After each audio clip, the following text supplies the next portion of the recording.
মজা মজা লাগিছে আগৰ বিহু আৰু আজি বিহুৰ মাজত কিবা পাৰ্থক্য দেখিছে নেকি একো নাই খালি বজাব পাৰিলে হয় বজাব পাৰিলে আৰু গাব পাৰিলে হয় আগৰ বিহুৱে আগৰ বয়সটো কৈ দিয়ক আকৌ আপোনাৰ 9 বছৰ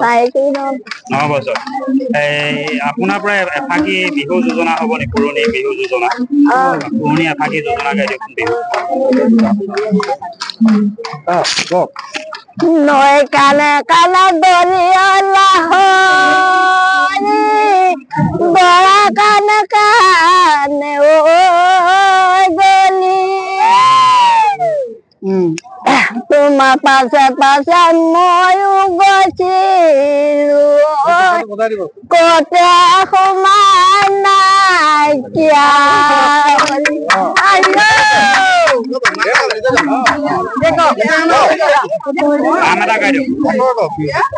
উজাই উজাই কথা কম উজাই দুখনি হাততে তোমাৰ বজাৰত ঘূৰি মই ফুৰিছো দলনি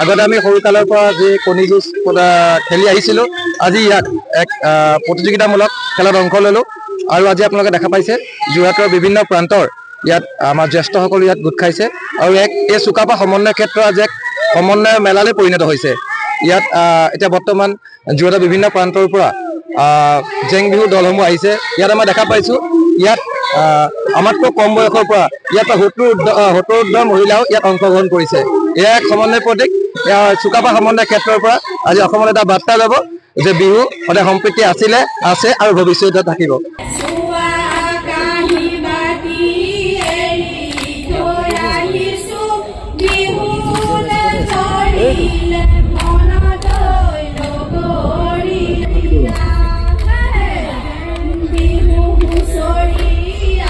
শিৱসাগৰ হাতীবোৰৰ বিজয়ী হৈছে ৭৭ ৰানলৈ গৈছে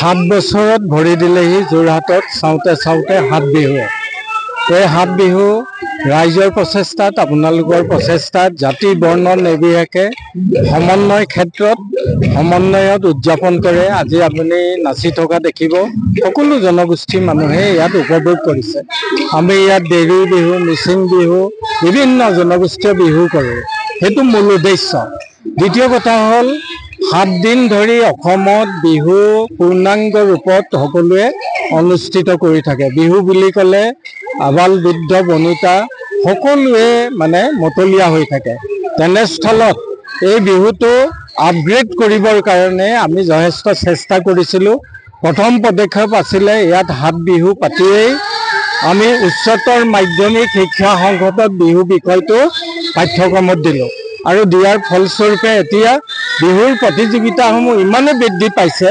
নিৰ্ভুলভাৱে আমাৰ বিহুৱতীসকলে বিহু কৰিবলৈ ধৰিছে দ্বিতীয়তে অলপ আগতে আমাৰ ডিব্ৰুগড় বিশ্ববিদ্যালয়ৰ ডক্টৰ ভূপেন হাজৰিকা পৰিৱেশ কলা বিভাগৰ মুৰব্বী অধ্যক্ষ আমাৰ ডক্টৰ পল্লৱী ডেকা বুজৰ বৰুৱা বাইদেৱে কৈ গ'ল তেখেতে জেং বিহু উদ্বোধন কৰি যে বিহুটো আমাৰ কলেজীয়া পাঠ্যক্ৰমত হ'ব লাগে আৰু বিশ্ববিদ্যালয় পাঠ্যক্ৰমত হ'ব লাগে আৰু ইয়াৰ কাৰণে তেখেতসকলে বিভিন্ন ধৰণৰ আলোচনা চক্ৰ আদি অনুষ্ঠিত কৰিছে। এইটো এটা শুভ লক্ষণ। উজনি অসমেই আমাৰ বিহুৰ ক্ষেত্ৰত অগ্ৰগণী ভূমিকা গ্ৰহণ কৰে। প্ৰথম আমি যোৰহাট কাছাৰী ফিল্ডত ইণ্ডিয়া বুক অফ ৰেকৰ্ডছ কৰিছিলোঁ বিহুত।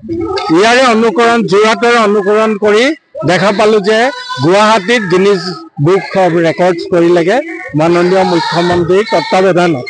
আৰু ঠিক তেনেধৰণে আমাৰ বিহু বিষয়টো হ'ব লাগে বুলি এই 7 বিহুৰ এই চুকাফা সমন্বয় ক্ষেত্ৰ পাই বাৰ্তা গ'ল আৰু অসমৰ এতিয়া বিদ্যালয়বিলাকত হ'ল। গতিকে আমি বিহুটো বিজতৰীয়া নোহোৱাকৈ এতিয়া ৰাখিব পাৰিমগৈ আৰু ইউনিভাৰ্চিটিটো পাৰিমগৈ। আৰু অন্য দেশৰ আপোনালোকে লোককলাবিলাক দেখিব, এনেকুৱা ফেষ্টিভেলবিলাক দেখিব যে তেওঁলোকৰ পাঠ্যক্ৰমত খুব ভালকৈ আছে। আৰু এইটো শেহতীয়াভাৱেও অসমত হোৱাৰ কাৰণে গোটেই শিক্ষা বিভাগটো যথেষ্ট এইটো এটা ভাল কাম কৰিছে কম। আৰু আপোনালোকৰ গোটেই আমাৰ ইলেক্ট্ৰনিক মিডিয়া বা মিডিয়াৰ গোটেই আমি আপোনালোকৰ গোষ্ঠীটোকে সন্মান জনাইছোঁ। আপোনালোকে প্ৰচাৰৰ দ্বাৰা বিহুটোক যথেষ্ট পৃথিৱীৰ চাৰিওকাষে জনপ্ৰিয় কৰি তুলিছে। ধন্যবাদ। আপুনি বিচৰা বাতৰি পাব কেৱল নিউজ 18 এপত। নিউজ 18 এপ ডাউনলোড কৰিবলৈ স্কেন কৰক এই QR কোড। গুগল প্লে ষ্টৰতো পাব এই নিউজ 18 এপ।